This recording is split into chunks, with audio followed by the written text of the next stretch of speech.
조용히 언제 이런 일이 납니까? 그 다음에 주의 임하심이 언제입니까? 그 다음 그때 또 징조가 무엇이 있습니까? 마태복음 24장 3절에는 질문이 세 가지예요. 첫째는 언제 돌 하나 돌 남지 않고 다 예루살렘 성이 무너진단 말입니까? 예. 두 번째는 주의 임하심이 언제입니까? 제입니다. 세 번째, 마태복음 2장에는 동방박사들이 메시아의 별을 보고 왔기 때문에 제자들은 다 알아요. 마태복음 2장 2절에도 보면은 실제 별을 보고 왔지만 당시에 유대 땅에는 천문 하늘의 별자리를 관측하는 박사들은 없었어요. 왜냐하면은 메시아의 별을 보고 유대인이 왕이 났다는 그 메시지를 전하러 온 동방박사들이 얘기할 때 유대 땅에 완전 소동이 나버렸어요. 온 성이 완전히 소동이 나버려요. 그럼 무슨 말이냐? 실제 예루살렘 유대인 중에는 천문학에 관한 것을 깨어있는 사람이 없었다고 볼 수 있는 거죠. 유일하게 메시아를 본 사람은 누구라고요? 어쨌든 동방에 온 사람이니까 동방 사람인 거죠. 어쨌든 세 번째가 징조가 뭡니까? 라고 물었어요. 징조. 그러면 언제 무너집니까? 라는 얘기는 마태복음 12장하고 16장에 보면은 이 악한 세대가 표적을 구하나 요나의 표적밖에 없다 그러잖아요. 근데 예수님 하신 말씀을 잘 새겨 들으면은 요나의 표적을 왜 성전이 무너지는데 왜 요나의 표적을 말씀을 하실까라는 거죠. 무슨 말인가 하면은 요나가 물고기 뱃속에 밤낮 사흘이듯이 인자도 땅 속에 사흘이겠다 그랬잖아요. 근데 요나에 관한 메시지는 북이스라엘 사마리아 성이 멸망되는 메시지예요. 무슨 말이에요? 너희가 선지자 요나로 하신 말씀을 알았더라면 돌 위에 돌 하나 남지 않고 성이 다 무너진다는 것을 너희가 알았을 텐데 라는 말씀이에요. 그러면은 요나의 삶이 어떨까요? 어쨌든 니느웨 성에 가서 아수르의 수도잖아요. 아수르의 수도 니느웨 성에 가서 회개를 외치라 그랬더니 선지자 요나 입장에서는 대단히 난감한 거죠. 그러니까 하면은 너무 잔인하고 너무 악하기 때문에 가서 전하기 대단히 어렵다는 거예요. 왜냐하면 일제시대 때 그 천황 앞에 가가지고 천황이여 당신 지금 회개하지 않으면 하나님 당장 죽여버리겠다 그러니까 회개하라 이런 메시지예요. 요나 입장에서 그런 메시지로 하나님의 가라는 명령을 받는 거예요. 아마 여기 계신 분들 만약에 일제 식민지 하에서 천황 앞에 가가지고 당신 회개 안 하면 당장 죽여버리겠다는데 하나님 음성에 전하실 분이 있을까 모르겠지만은 어쨌든 요나의 심령이 그런데 전하지 않고 요파에서 다시스로 가는 거죠. 스페인으로 가는 거죠. 근데 어쨌든 물고기 뱃속에 삽이 있고 그 다음에 니느웨에 가서 회개를 외치고 난 다음에 며칠 머물죠? 그 다음에 40일 머물죠? 이 중요해요. 중요합니다. 이거 보셔야 돼요. 절대적으로 중요해요. 이거 보셔야 돼요. 이거 아셔야 돼요. 왜냐하면 말씀이잖아요. 3일 고래 뱃속에 3일 있었고 회개 외치고 난 다음에 박넝굴 밑에 40일 머물러요. 근데 중요한 것은 40일 머무는데 잘 보시면은 1년에서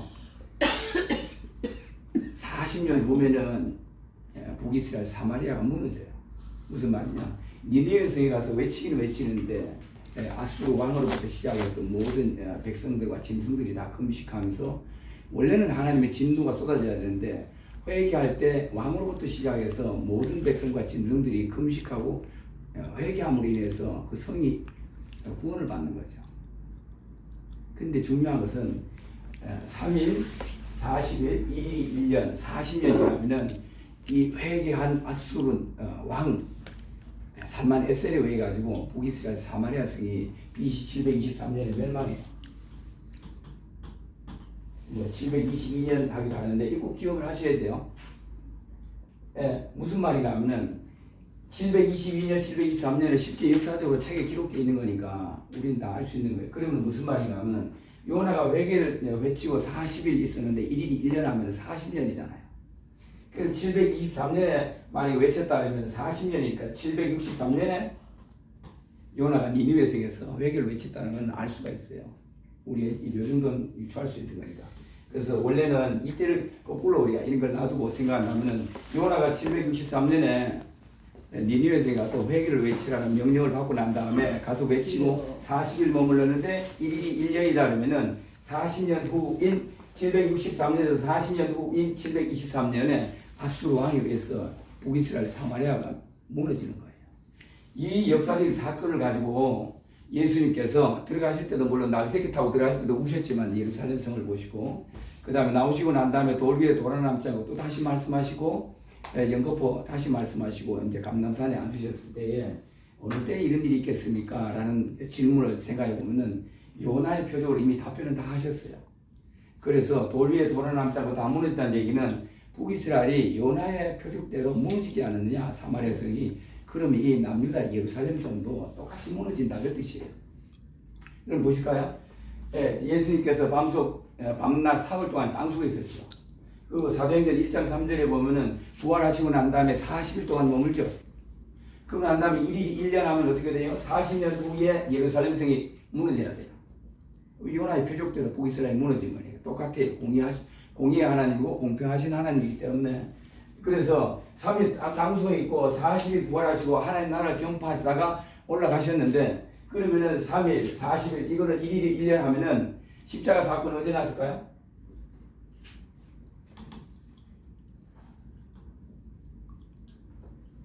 십자가 사건이 이거는 뭐 기본으로 아시잖아요. 여러분들 이날은 6월절이잖아요. AD 30년은 1월 14일 날 십자가 사건이 났다면은 요나의 표적이니까요. 그러면 1일이 1년이라고 그랬으니까 AD 30년에서 1일이 1년이면 40일이면 40년이잖아요. 그러면 AD 70년에 돌 위에 돌아남지 않고 다 무너지게끔 되어 있는 거예요. 그래서 예수님 하신 말씀에는 절대적이에요. 대충이 없어요. 그건 무슨 말이죠? 말 그대로 역사책에 나와 있지만은 베스파시아누스 황제의 아들 군대장관 티투스 황제의 아들 군대장관 티투스가 와서 로마에 예루살렘 성을 AD 70년에 정확하게 불태워버려요. 예수님이 33세에 돌아가셨죠. 33년 요건 이제 33년 서기 30년에 돌아가셨지만 33세인 거죠. 그렇죠. 네. 그렇지만 연도는 AD 30년에 십자가 사건이 일어난 거고 십자가 일어날 때 예수님의 나이는 33세죠. 네. 그래서 질문사항 있으면 질문도 하세요. 그래서 제가 지금 말씀드린 것은 마태복음 24장 3절에는 말 그대로 주의 임하심이 언제입니까? 라고 질문을 드렸을 때 많은 답변을 해요. 예. 많은 답변을 하는데 마태복음 24장 그 중에 많은 답변 중에 여러분들이 꼭 기억해놔야 되는 게 주의 임하심 재림이잖아요. 재림의 때를 물었는데 예수님은 여러 가지 비유로 많은 걸 답변해요. 물론 무화과나무로 말씀할 때는 때와 기한은 난 모른다 그러고 무화과나무 비유로 말씀할 때는 인자가 곧 문 앞에 가까이 임하였나니 라고 말씀하시고 때와 기한은 모른다 그래요. 근데 또 하나는 때와 기한을 물은 또 하나는 뭐죠? 15절에는 선지자 다니엘이 말한 바라고 명확하게 답변을 해요. 그 다음에 또 하나가 제가 말씀드리는 게 마태복음 24장 37절 노아 때와 같이 인자의 임함도 이와 같다 그러잖아요. 이거 기억하셔야 돼요. 막연한 거 아니에요. 제가 너무 놀란 게 어느 날 노아 때와 같이 인자의 임함도 그러는데 우리는 노상 먹고 자고 시집가고 사고 팔고 장가가고 이것만 얘기해요. 그 영적 상태를 얘기하는 건 맞아요. 그렇지만은 예수님의 말씀이 정확히 초등학생들한테 얘기하면 알아들을 것 같은데요. 노아 때와 같이 예수님이 다시 임한다면은 너희들 구약성경 어디 찾을래? 창세기 7장에서 9장이잖아요. 노아 때에 된 일들 타임라인을 찾아야 돼요. 예수님의 말씀이 보면 노아 때와 같이 노아의 때와 같이 임한다 그러는데 우리는 영적 상태만 가지고 답변을 계속하고 설교하는 거죠. 예수님의 정확한 취지 말씀하는 의도를 때에다가 그러면 당연히 노아 때니까 당연히 창세기 7장에서 9장에 대한 말씀을 찾아야 돼요. 그래서 계시록 9장 5절 10절에 보면은 5달 동안 괴롭히고 5달 동안 괴롭히고 그러잖아요. 그러면서 창세기 7장 24절에 150일 동안 물이 장이라고 창세기 8장 3절에 150일 동안 물이 감하고 150일을 달로 나누면요 5달이잖아요. 그래서 그러면 노아 때라고 말씀하신 거니까 예수님께서 계시록 4장 3절에 보좌 위에 무지개가 들렸고 계시록 10장 1절에 무지개가 들린 천사가 내려오고 다 심판에 대한 말씀이죠. 뭐라고 말씀하시죠?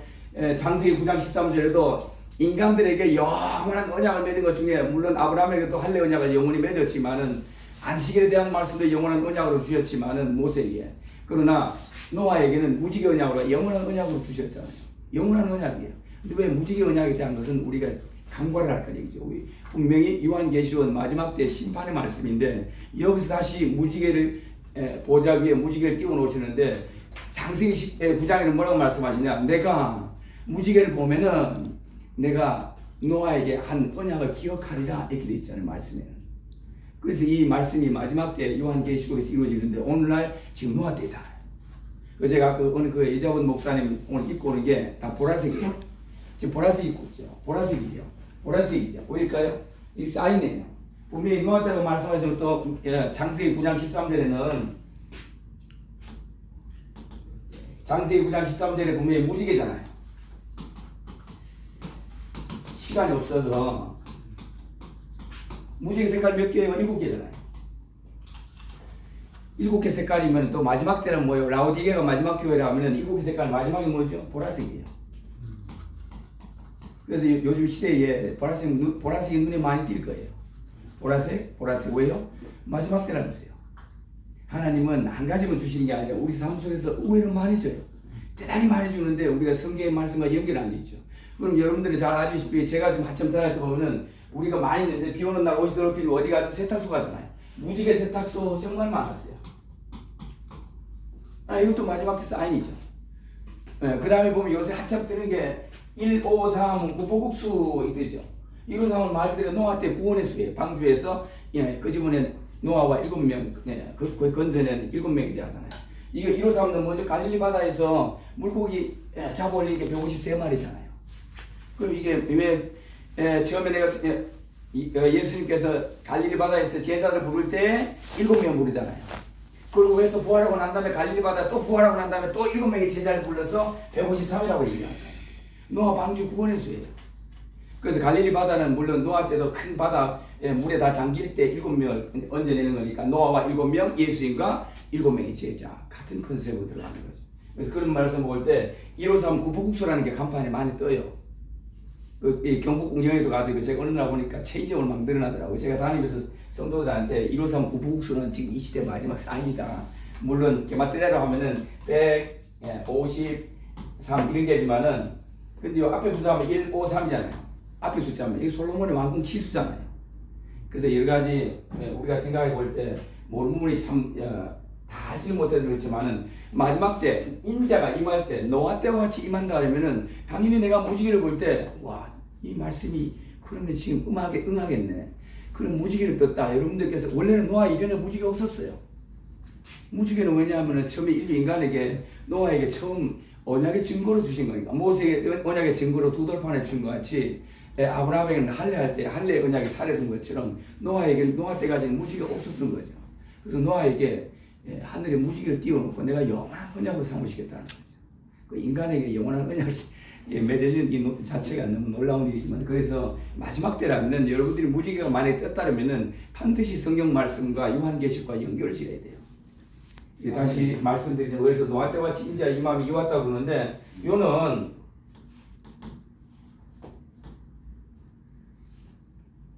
제가 무지개 세탁소를 볼 때도 그렇고 또 다음에 또 하나 짧게 얘기하면은 우리 편의점 보면은 GS25C 있어요. 이거는 뭐죠? 로제때잖아요. 그 다음에 또 여러분들 많이 알겠지만 여기 이건가 모르겠는데 세븐 11. 11 있죠. 이것도 사인이에요. 이거 어디 있을까요? 7-11이잖아요. 4 플러스 하면은 12예요. 그 보면은 마지막에 여호야김 18대 19대 여호야킨 20대 시디기야 왕으로 남유다가 멸망하잖아요. 3개월 11년 3개월 11년 이렇게 네 왕에서 연수가 이렇게 돼 있어요.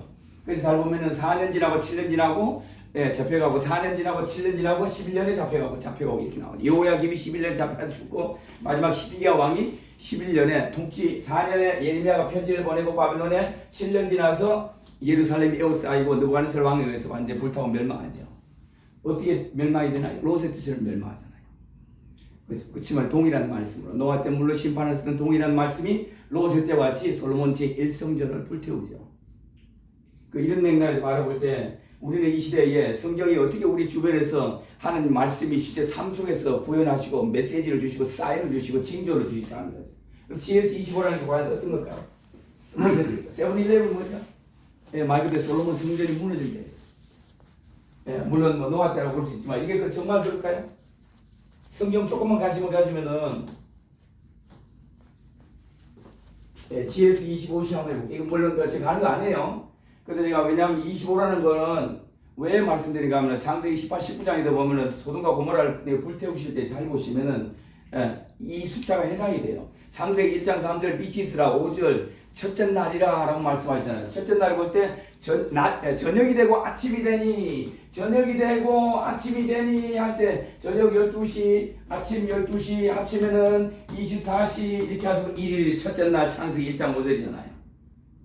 근데 하나님 말씀이 뭐냐? 첫째 날 시간을 계산할 때 하루 24시간을 계산할 때 그 다음날 있고 없고에 따라 그 다음날 시간 계산하면은 그 다음날 시작되는 시간이 시간으로 보면은 첫째 1시간이잖아요. 요 1시간이 심판이 되면은 없어진 거예요. 이튿날째. 하나님 심판의 원리예요. 이 성경에. 그래서 자세히 보시면은 첫째 날이나 저녁이 되고 아침이 될 때 밤 12시, 낮 12시 합치면 하루 24시간인데 근데 그 다음날 둘째 날 첫째 날은 빛이 있는 날이고 둘째 날 빛이 없어버리고 다 심판하고 멸망해버리면은 예, 빛이 있는 날이 없어져 버려요. 그럼 둘째 날 시간 계산하면 둘째 날 시간되는 첫째 1시간이라면은 예, 첫째 날 24시간 둘째 빛이 있는 성도들에게 빛이 그대로 가는 게 쭉 가지만은 빛이 없는 어둠의 자식들은 이게 없어져요. 그 어쨌든 간에 25시라는 거죠. 그래서 루마니아 게오르기오가 쓴 책이 유명한 게 영화도 다 나왔지만은 게오르기오가 쓴 소설책이 25시잖아요. 한국에도 히트를 많이 쳤고. 그래서 게오르기한테 그 양반한테 왜 25시라는 썼냐 했더니 하루 지나서 1시간은 하나님의 긍휼한 시간이라 25시라는 걸 썼다는 거죠. 그럼 이 원리가 창세기 18장 19장에도 로세 때와 같이 불심판하는 거예요. 그래서 이 말씀을 비춰서 여러분들이 생각할 때 제 같은 경우는 예, 그래서 GS25시가 왜 그러냐 왜 공부 그렇잖아요. 어쨌든 쉽게 성경을 알면은 이 원리라는 걸 금방 알아요. 성경을 알면은 그럼 잘 보세요. GS는 그럼 뭘까요? 예, 골드스타잖아요. 골드스타는 뭐죠? 저녁에 예, 스가랴서 14장 7절에 보면은 낮도 아니고 밤도 아니고 어두워 갈 때 빛이 있으리로다 그러잖아요. 낮도 아니고 밤도 아니고 근데 어두워 갈 때 빛이 있으리라 말씀 속에 스가랴 14장 10절 어느 때를 가리키죠? 해질녘이 가리키죠. 해질 때에 서쪽 하늘에 가장 먼저 뜨는 별이 뭐예요? 골드스타잖아요. 금성. 서쪽 하늘에 가장 먼저 밝게 빛나는 별이 골드스타 금성이에요. 예, 금성에다 맞춰놓고 그 다음에 지나고 나면은 새벽별 오면은 말 그대로 이제 그 다음 새벽별은 모닝스타죠.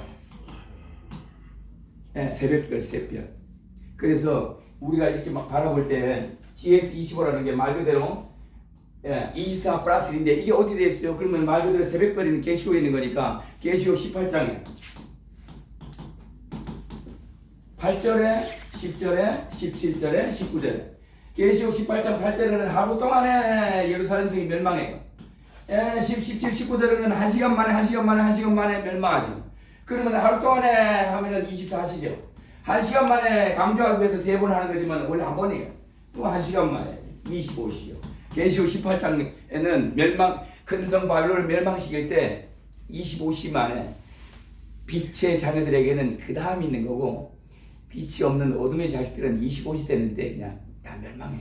그래서 GS25시라는 게 사실 보면은 장단자는 거잖아요. 어쨌든 간에 예, 그런 의미에서 바라볼 때 계시록에 대한 말씀이고 오늘날 마지막 때 가는 메시지와 사인을 하나님은 우리 주변에 너무 많이 듣고 그 다음에 솔로몬 성전이 무너진 걸 봐라. 너희가 세븐일레븐에 대해서 하지 않느냐. 너희가 말씀이 조금만 관심을 가지면은 내가 사랑하는 솔로몬 그 성전을 어떻게 불태우는지 시디가 왕 마지막 20대 왕 시디가 왕에게 내가 어떤 연수를 정해놨는지 정확히 알 것이다 라는 거죠. 그래서 어쨌든 자 마무리하고 조금만 더 주세요. 20분 주셨는데 조금만 알았어요. 제가 드리는 말씀은 지금이 그러면 다시 말씀드리지만은 지구계를 딱 쓰다가 보니까 습관이 돼서 미안해요. 지금이 참 우리나라 대한민국에 정치적으로 많이 어렵잖아요. 정말 어렵다면은 전도서 1장 9절이나 3장 15절이나 역사가 반복된다는 건 여러분들 너무나 잘 아는 구절인데 중요한 거는 전도서 3장 1절 범사에 기한이 있고 목적을 이룰 때가 있다고 그러셨는데 이 말씀을 비추어 보면은 다시 창세기 1장 14절부터 천문현상으로 하나님은 때와 기한의 것을 정확히 하는데 다니엘서 9장 24절에 71의 기한 속에 61회 때 예수님 오시고 마지막 한 일이고 71회 때에 예수님이 다시 오시는데 요한계시록 1장 3절 때가 가까우니라 요한계시록 22장 때가 가까우니라 그때가 언제 나오고요? 다니엘서 9장 27절 마지막 한 일의 때 곧 다니엘서 9장 24절 71회 때에 요한계시록이 성취되는 오늘날